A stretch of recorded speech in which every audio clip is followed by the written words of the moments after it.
Boa noite, Brasil. Hoje é sexta-feira, dia 28 de maio, sextou. Seja bem-vindo à TV Pai Eterno, porque começa agora o Jornal Brasil Hoje.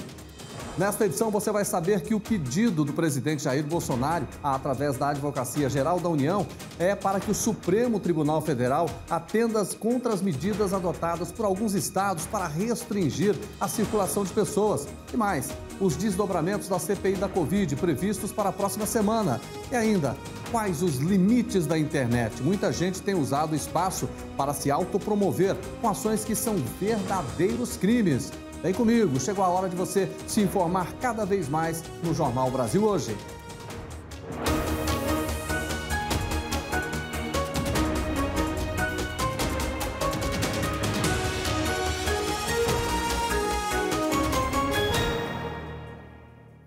O Ministério da Saúde informou hoje que vai antecipar a vacinação contra a Covid-19 para os profissionais da educação. A orientação da pasta é a de priorizar os trabalhadores que atuam em creches e, de maneira escalonada, ir ampliando a vacinação para os que trabalham em pré-escolas, ensino fundamental, ensino médio, profissionalizantes e educadores de jovens e adultos. Na sequência, os vacinados serão os trabalhadores da educação do ensino superior.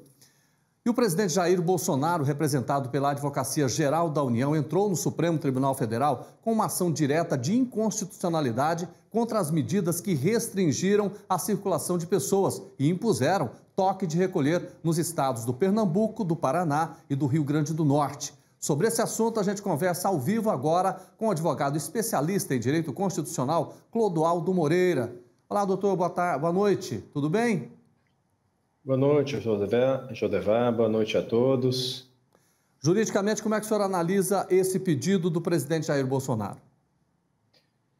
Olha, Jodevá, juridicamente falando, esse pedido do presidente da República e também da Advocacia Geral da União tem com um cunho geral questionar a constitucionalidade dos decretos estaduais que limitam fazer um lockdown geral nos respectivos estados. E, ao mesmo tempo, fazendo esses lockdowns naqueles respectivos estados, nós observamos, de certa forma, a legalidade desses lockdowns. Por quê? Porque o próprio Supremo Tribunal Federal já se manifestou anteriormente sobre a legalidade desses atos. Os estados e municípios podem, sim, tomar as atitudes que acharem necessários para os seus respectivos estados. Então, será que claramente nós temos uma questão aqui, Judevá. Sim. Nós temos uma situação que é o seguinte: se o governador daquele estado entende que pelo alto índice de mortalidade se faz necessário restringir, deve ser feita a restrição. A questão econômica não deve prevalecer sobre a vida. Agora, como é que o senhor avalia? Então, o senhor acredita que esse pedido pode ser recusado pelo Supremo, então? Eu acredito que sim, porque já existem precedentes no Supremo Tribunal Federal que foram rejeitados. E pelo princípio da ponderação, a vida deve prevalecer sobre a questão econômica, sem dúvida. Sempre se falou nessa questão de que a autonomia dos governadores ela está definida pelo Supremo. Mas isso exime, por exemplo, o presidente Jair Bolsonaro de agir nessa pandemia? Na verdade, a competência para tratar a saúde, a competência comum da União, dos estados, do DF e dos municípios. A Constituição Federal dispõe no artigo 23. Então, o presidente da República, como também os governadores e os prefeitos, não podem eximir dessa obrigação. É uma obrigação constitucional. A questão é que cada um dos membros do Poder Executivo devem cumprir com o seu papel. Na verdade, todos devem enfrentar a pandemia. E diante desse grande mal que assola todo o país, nós devemos todos nos unir com um único objetivo. Evidentemente, a questão do lockdown, o próprio governo federal determina na Lei 13.979, na Lei 10.282, e tem uma portaria da saúde ainda, que determina a autonomia dos estados fazerem lockdown, fazerem as restrições. Então, é legal sim. Então, como é que o senhor avalia aquela postura de algumas pessoas que falam mas o artigo 5º da Constituição Federal diz claramente que as pessoas têm o direito de ir e vir e que essas medidas, por exemplo, toque de recolher, iriam contra, por exemplo, esse artigo 5º. Isso é verdade? O artigo 5º ele possui 78 hipóteses. Dentre essas hipóteses, nós temos o direito de ir e vir e também, como eu disse anteriormente, o direito à vida. Imaginem, o direito de ir e vir é um direito fundamental. O direito à vida é um direito fundamental. O Supremo Tribunal Federal, ao analisar entre a vida e entre a economia, penso eu que ele vai prevalecer sobre a vida. E diante desse fato, a vida sempre deve prevalecer e o Supremo Tribunal Federal irá manter, do meu ponto de vista, essa posição de manter os fechamentos até que os estados tenham condição de abrir de novo para que as pessoas tenham condição de voltar à sua normalidade, à pseudo-normalidade. Tá certo. Muito obrigado ao senhor, boa noite. Eu que agradeço, fico à disposição. Nós também. O Jornal Brasil hoje agradece a participação de Clodoaldo Moreira, que é advogado, é especialista em direito constitucional. Gente, militares da Ativa classificaram de fraca a defesa de Eduardo Pazuello naquele ato pró-Bolsonaro que aconteceu no último domingo lá no Rio de Janeiro. Então, para falar desse caso, a gente vai agora até Brasília. Lá está o Elton Moreira. Olá, Elton. O vice-presidente também chegou a comentar essa manifestação. Foi isso mesmo? Conta aí pra gente.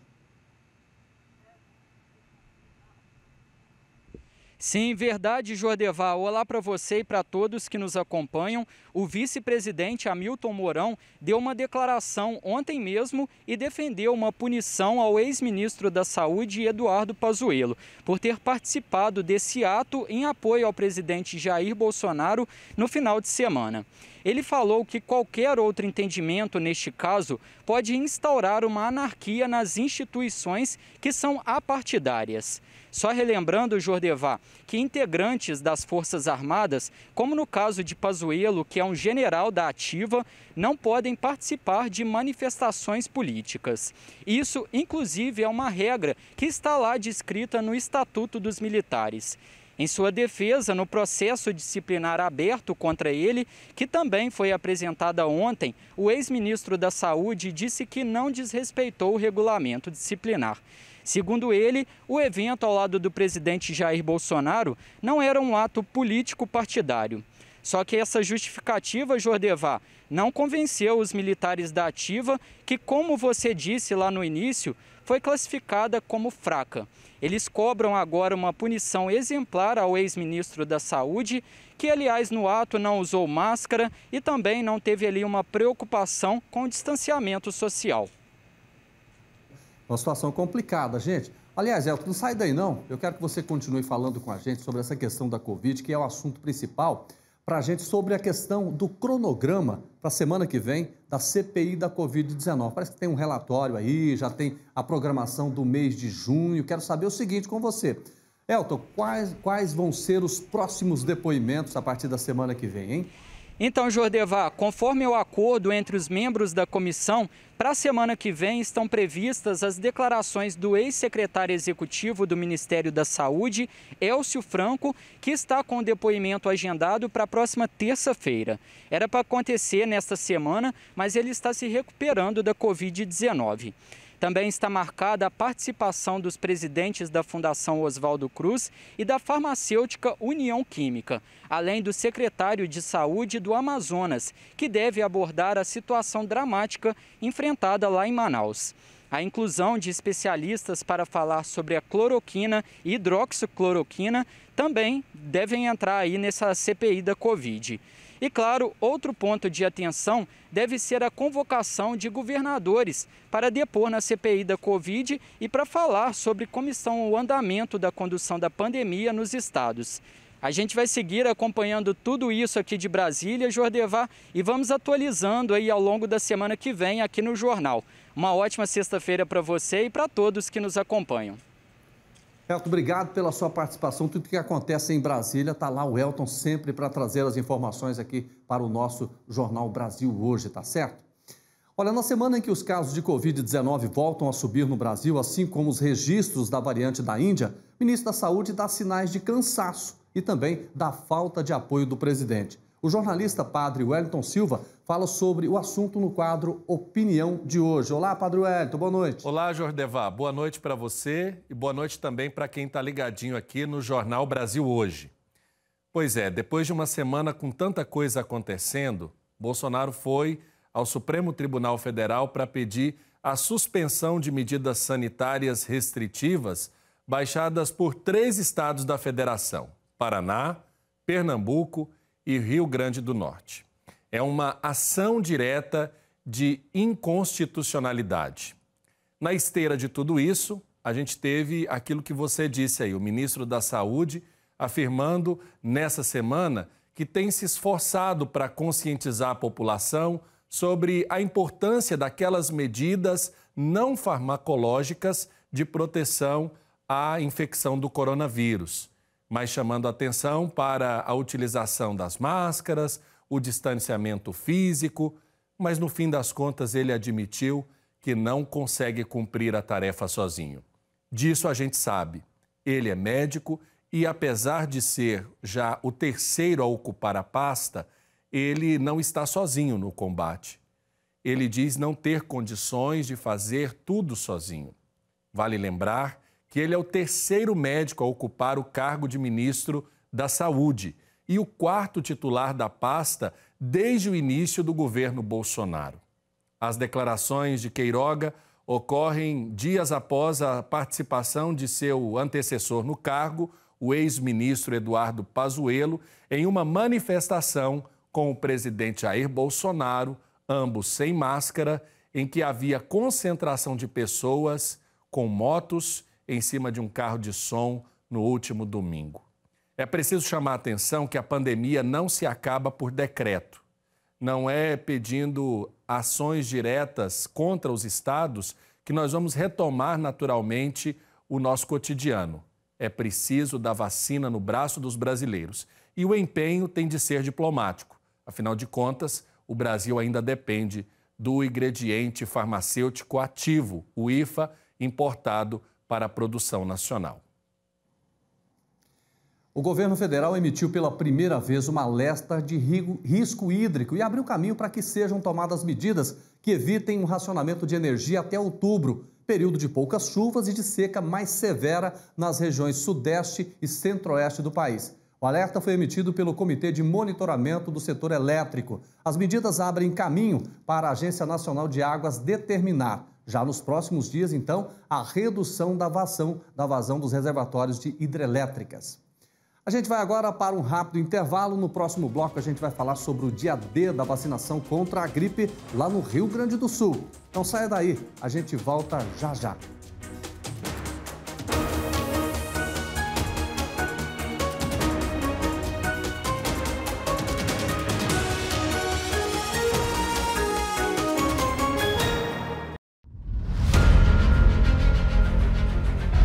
O novo santuário é um lugar de acolhida. Feliz é aquele que escolheste e acolheste. Ele morará em teus átrios. Ficaremos repletos dos bens de tua casa, da santidade do teu templo. Esta casa é para acolher você, devoto doador. Esta casa é para acolher você que é parte desta obra. Esta é a nossa casa. Nova AFIP, TV Pai Eterno.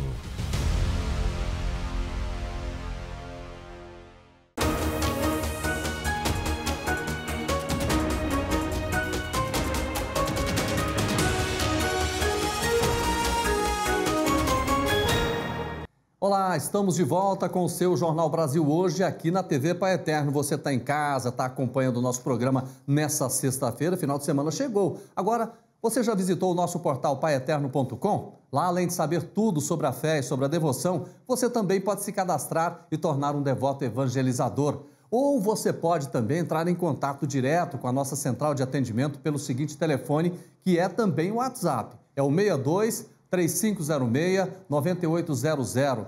62-3506-9800. Venha fazer parte dessa família de amor aqui na TV Pai Eterno. E você que está acompanhando o Jornal Brasil Hoje, aqui com a gente, está acompanhando, está gostando, claro, mande sua foto, o seu registro acompanhando o nosso programa. Você pode aparecer aqui na tela da TV das Bênçãos do Pai. E é muito fácil. Basta você tirar uma foto assistindo o Jornal Brasil Hoje, postar no seu Instagram e marcar nas redes sociais da TV Pai Eterno, por exemplo, no Instagram. Anote aí o nosso Instagram, @TV Pai Eterno. Vai ser uma alegria mostrar você aqui. Aliás, quando você marcar também a TV Pai Eterno, marque o Instagram do Jordevá, tá certo? Aí, @JordevaRosa Oficial. Faça como, por exemplo, o Janilson Vieira, lá de Goiatuba. Tá aí, a Áurea acaba de colocar ele na tela aqui. O Janilson é do interior de Goiás, sempre acompanhando o nosso programa, mandou essa foto aí, dizendo que não perde o nosso programa. Janilson, um abraço para você, um abraço para Goiatuba, pertinho da cidade de Morrinhos,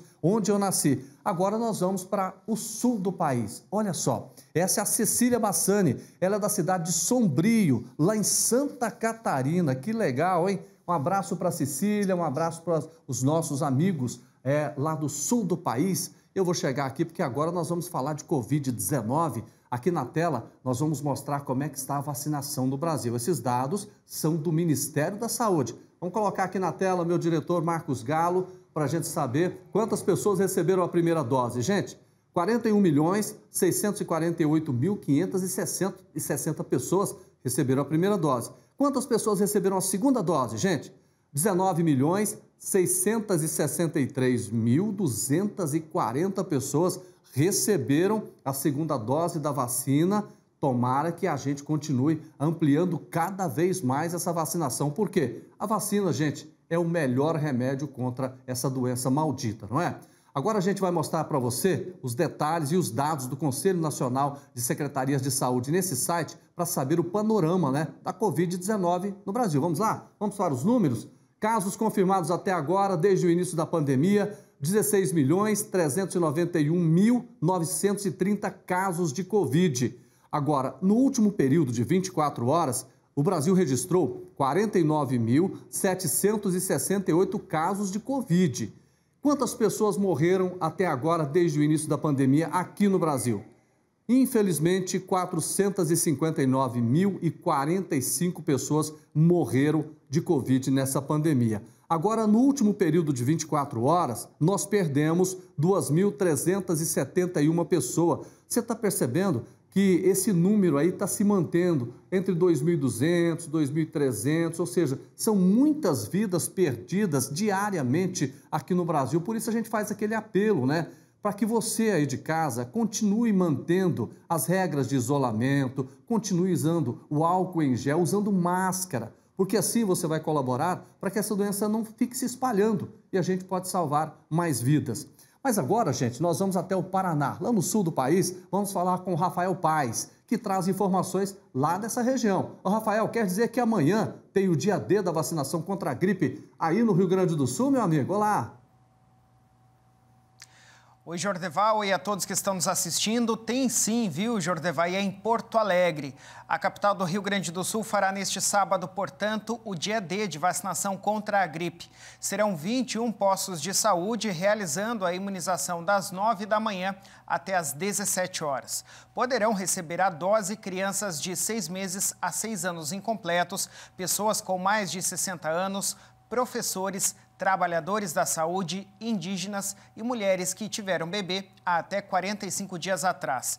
É preciso destacar que pessoas imunizadas contra a Covid-19 devem ter aí um intervalo mínimo de 14 dias entre a dose e a aplicação da vacina contra a gripe.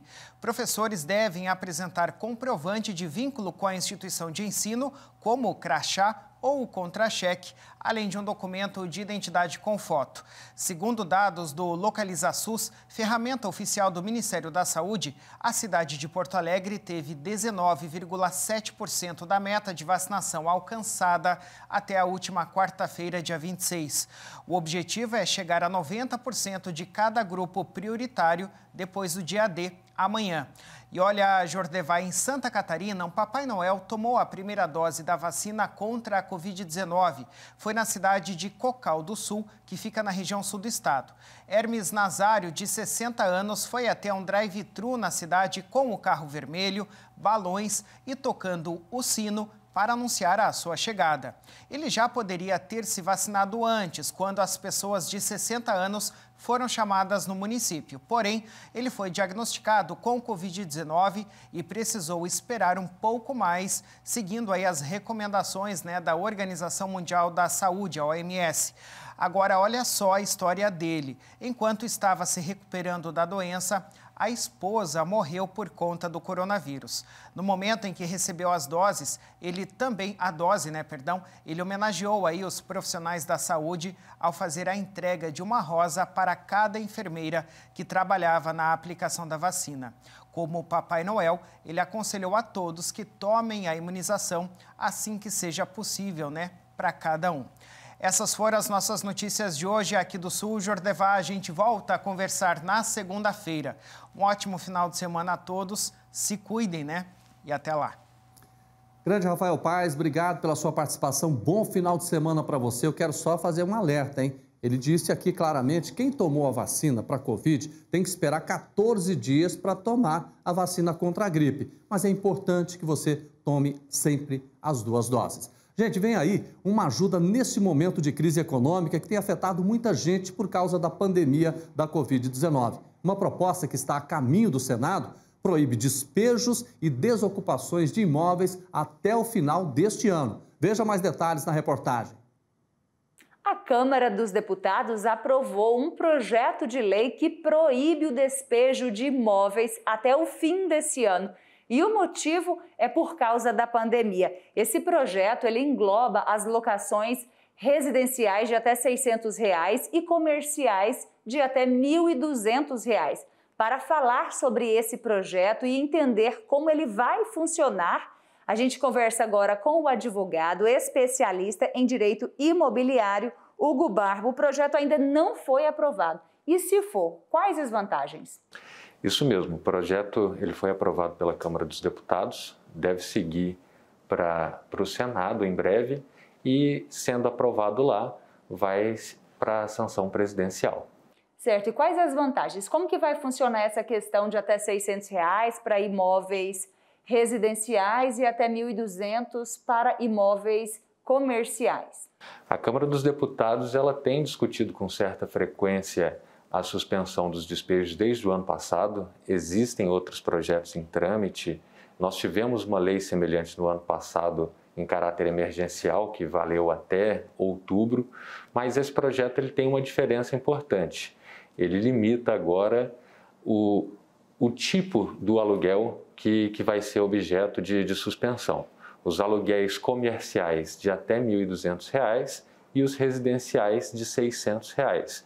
Me parece que a intenção do deputado foi proteger as pessoas de baixa renda e micro e pequenas empresas. E com relação às pessoas, os donos desses imóveis, por exemplo, eles ficam no prejuízo? Como é feita essa negociação? Eles não podem, se a lei entrar em vigor, eles não podem, então, despejar a pessoa. E aí o prejuízo fica para quem? Exatamente. O despejo ele vai ficar suspenso, se aprovada a lei for, pelo menos até dezembro desse ano. Agora, nesse novo projeto, existe uma pequena ressalva que não havia no anterior. Se o proprietário do imóvel só tem aquele imóvel para aluguel, o despejo não será suspenso, porque essa, no caso, é a única fonte de renda dele ou complemento da renda que ele pode ter. No ano passado, que teve esse projeto semelhante, teve algum problema, teve alguma reclamação assim com relação aos próprios proprietários desses imóveis que estavam alugados e acabaram não recebendo? Eles tiveram prejuízo ou houve uma negociação posterior a isso? É uma situação extremamente nova para todos nós. O judiciário ele tem recebido muitas ações de revisão de aluguel, as pessoas pedindo descontos aí de 50%, 70% até, depender do caso. Infelizmente, o locador assumiu esse prejuízo, ainda não houve um consenso geral sobre o que deveria ser feito de fato, mas o importante tem sido a capacidade de negociação entre as partes, o envolvimento das imobiliárias também para provocar esses acordos. Por enquanto, tem sido a melhor sugestão. Existe um tempo, para ser aprovado ou não esse projeto? Não exatamente. Existe uma certa urgência para a tramitação desse projeto, mas ainda não há previsão de aprovação. Tá certo, então nós conversamos agora com o advogado Hugo Barbo, que é especialista em direito imobiliário. E só lembrando então que o projeto foi aprovado na Câmara dos Deputados e seguiu para o Senado, somente após uma outra aprovação para ele entrar realmente em vigor. Intervalo agora e na volta tem as notícias internacionais e também uma entrevista ao vivo sobre os limites da internet. Fique ligado, o Jornal Brasil Hoje volta em instantes para você.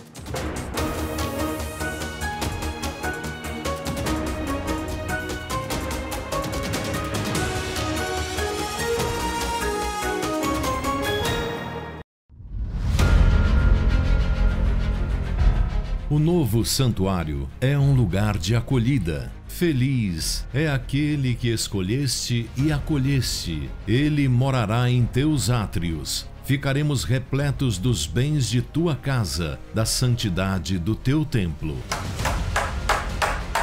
Esta casa é para acolher você, devoto doador. Esta casa é para acolher você que é parte desta obra. Esta é a nossa casa. Nova AFIP, TV Pai Eterno.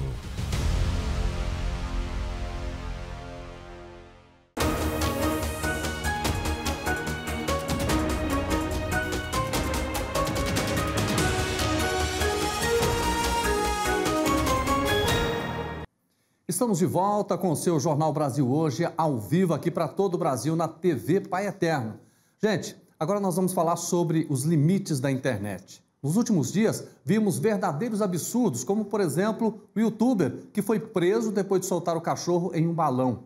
O adolescente que precisou operar o intestino depois de fazer um desafio na internet. E o caso do adolescente que estava usando a internet para entrar em contato com grupos simpatizantes do nazismo. Por isso, a gente recebe agora ao vivo aqui no Jornal Brasil Hoje, o psicólogo Heber Marques. Uma boa noite para o senhor, tudo bem? Boa noite, Jordevar. Boa noite a todos que nos assistem. Prazer estar aqui com vocês e compartilhar um pouco mais sobre esses casos e como vem ocorrendo, né, essas dificuldades aí com esses jovens nossos. Pois é, Heber, vamos conversar então com as mães e com os pais que estão acompanhando o nosso programa.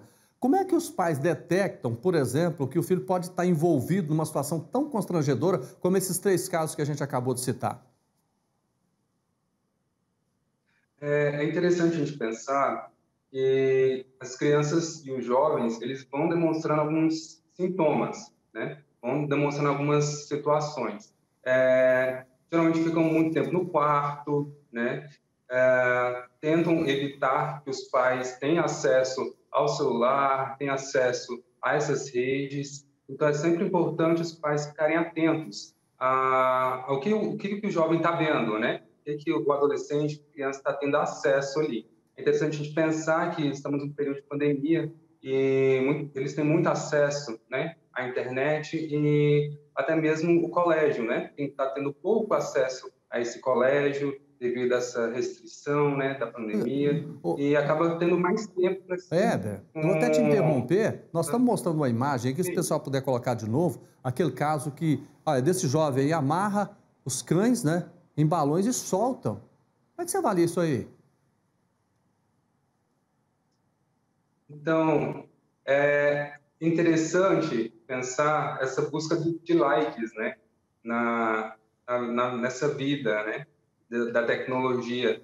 E isso interfere bastante nesse processo, né, onde os jovens, como ele se vê, né, como que ele quer apresentar, né, ser apresentado nessas redes sociais. Isso interfere bastante, né, nessa organização. E essa busca de likes, às vezes, é uma forma de se reafirmar, né, ser aceito dentro de uma sociedade, né, estar buscando essa aprovação dessas pessoas, né, e às vezes não, isso não é real, né, traz muitos malefícios. As pessoas têm que ter consciência que outras pessoas também estão vendo eles, né, igual nesse caso desse jovem, né, desse youtuber que transmitiu, né, esse esse ato cruel ali com o animal e acaba buscando esses outros seguidores ali através dessa forma. Então, acabam fazendo de tudo, né? De coisas lícitas, de coisas ilícitas. Exatamente, você está colocando, eu estou assustado vendo essa imagem aí, dessa questão da maldade. Por exemplo, às vezes o fato do jovem querer aparecer, mas onde é que fica o sentimento dele? Porque é uma vida, é um cão que está sendo colocado aí em risco, não é isso? Sim. Hoje, a gente tem que investigar sobre essas questões de psicopatologia, né, que podem ocorrer, né? Por isso que é importante ter psicólogos. Já existe uma lei, né, onde fala que precisa ter psicólogos em cada escola, né, justamente para ter esse apoio tanto da casa quanto desses familiares. Eu sempre falo que é um tripé, né? Onde tem a escola, onde tem a família, onde tem a sociedade, todo mundo trabalhando em prol dessa qualidade de vida. Então, assim, quando a gente vê essas cenas, né, essa busca por aparecer, né, nas redes sociais, a gente começa a pensar o que faltou ali, né? O que está faltando, né, nesse jovem, o que está faltou, faltando então? nessa sociedade. E são momentos de reflexão mesmo, para a gente enquanto sociedade, né? E aonde a gente está querendo chegar, né? E repensar sobre essas questões. Heber, eu quero mostrar, o pessoal vai colocar na tela também para a gente ver um caso que aconteceu aqui em Goiânia também, de forma triste. A polícia apreendeu, olha, esses desenhos aí e evitou que esse garoto, aliás, um adolescente de 16 anos, pudesse, por exemplo, atacar uma escola e provocar um massacre. Aí a gente percebe, olha, ele se diz nazi-fascista, não aceita judeus, fala a questão de gays e olha só, o que passa, por exemplo, como é que esses jovens têm acesso a esse tipo de situação tão ruim, né? Porque você defendeu o nazismo, que foi responsável por milhões de mortes, realmente é um absurdo.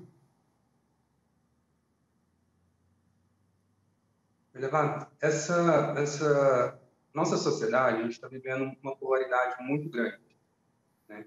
De questão política, questão social, de formas de pensar, né, essas estruturas.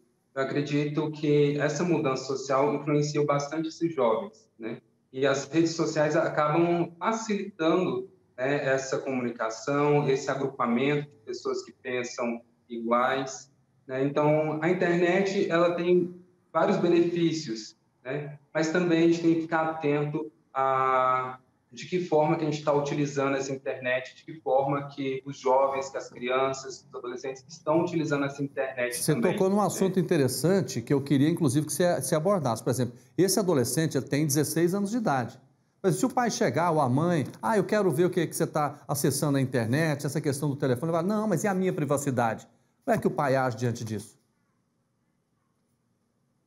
É importante a gente pensar nesse diálogo mais aberto entre a família, né? Uma das dificuldades, uma das questões que os adolescentes mais prezam é essa questão da privacidade deles, né? E não querem ser invadidos nessa privacidade. E de que forma que o pai pode estar acolhendo, né? Pode estar abrindo um pouco mais esse espaço, conversando. O adolescente ele vai dando sintomas, né? Ele fica mais quieto, ele para de interagir com aqueles amigos que ele já interagiam antes, né? Os pais começam a perceber que está envolvendo com outro grupo de amizades, né? Ali, né? E acaba que aquelas coisas que ele costumava fazer, passar um tempo com a família, passar um tempo com determinadas pessoas que a família já conhecia, né? Já não está fazendo mais essas mesmas coisas. Então, sempre bom os pais ficarem atentos com quem meu filho está se relacionando, né? Quem são esses amigos do meu filho? Então, é importante os pais ficarem atentos nessas questões. Uma coisa que eu venho observado bastante na prática clínica é que a pandemia ela veio potencializar várias questões que a gente, enquanto sociedade, não discutia, né?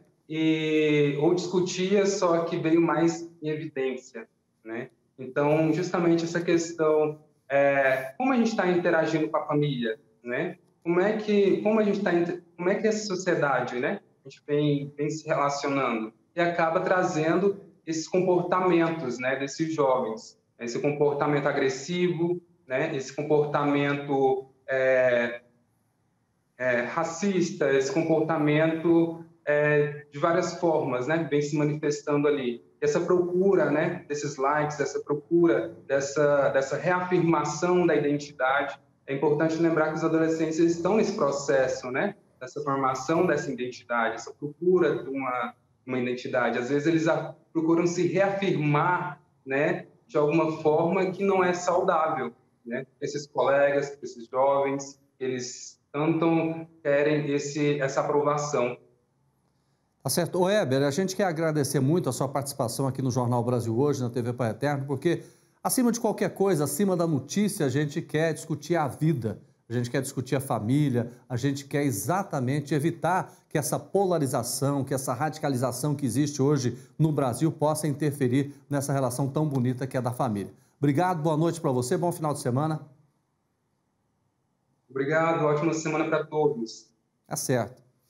E nós vamos agora saber os destaques internacionais. Vem aí o Giro pelo Mundo. A população de Hong Kong, relutante a se vacinar contra o novo coronavírus, ganhou 1 milhão de motivos para levantar a manga da camisa e preparar o braço. Magnatas do setor imobiliário decidiram sortear um apartamento no valor de $1.400.000 para quem tomar a vacina.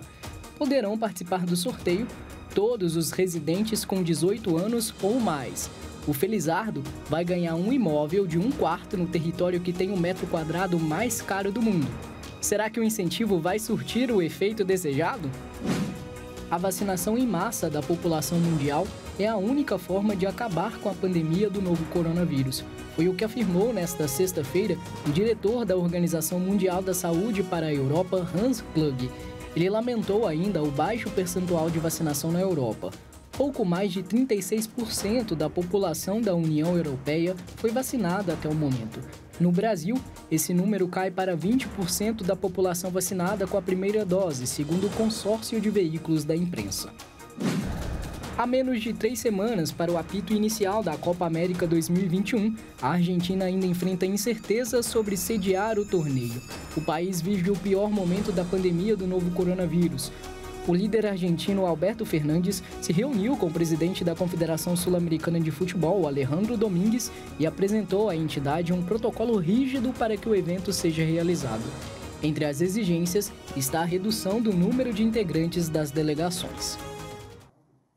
Maio é o mês de conscientização do câncer de ovário, que é considerado o câncer ginecológico mais difícil de ser diagnosticado. O câncer de ovário pode dar sinais de acordo com o avanço da idade. 60% a 70% das mulheres são diagnosticadas em estádios avançados, o que implica um prognóstico muito desfavorável dessas pacientes. E tudo tem a ver com o diagnóstico tardio da doença. Um dado do Instituto Nacional do Câncer preocupa. Só no ano passado, 6.650 mulheres foram diagnosticadas com câncer de ovário. Mais da metade delas morreram. Os problemas são sintomas inespecíficos que ela tem, né? E que a gente atribui a outras coisas, talvez uma intoxicação alimentar, uma coisa que tenha comido e não tenha feito bem. E, na verdade, pode ser um sinal precoce do câncer de ovário. Então, esses sintomas, uma distensão abdominal, sensação de empachamento, dor abdominal, de 3 a 6 meses, vale a pena procurar uma assistência médica para isso.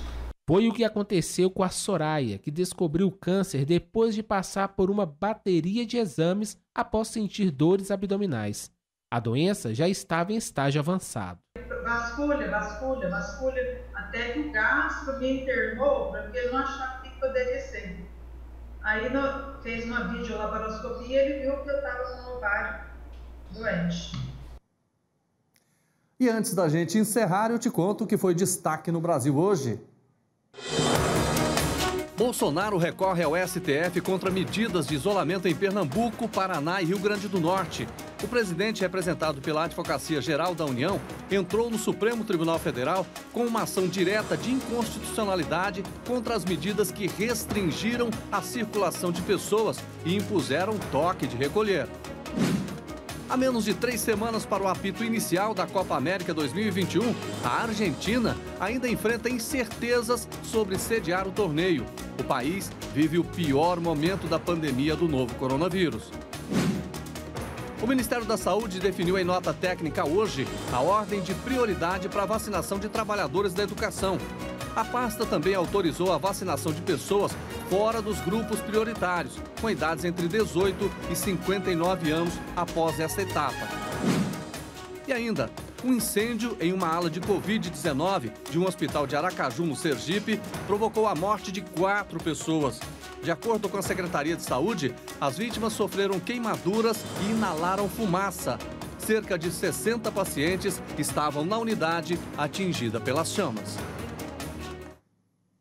E o nosso Jornal Brasil Hoje está completando 2 semanas no ar, ao vivo, para todo o Brasil. E a gente aproveita também para mostrar para você de todo o país a nossa equipe campeã. Olha aí, que legal. Nós temos aí o Aldo, nós temos o Jonathan, o Fabiano, o Shediak. São os meus colegas aqui de estúdio que levam até você as imagens do Jornal Brasil Hoje para todo o país. Parabéns a essa equipe que realmente é campeã e realmente sabe do que faz. A gente vai encerrando a nossa edição de hoje, desejando um ótimo final de semana para você. Segunda-feira, 7 da manhã, você vai ter o Jornal Brasil Hoje na Rede Católica de Rádio. Essa rede está espalhada em todo o Brasil. E às 6 da tarde, nós estaremos aqui com muito mais informações para você no Jornal Brasil Hoje. Bom final de semana. Até lá.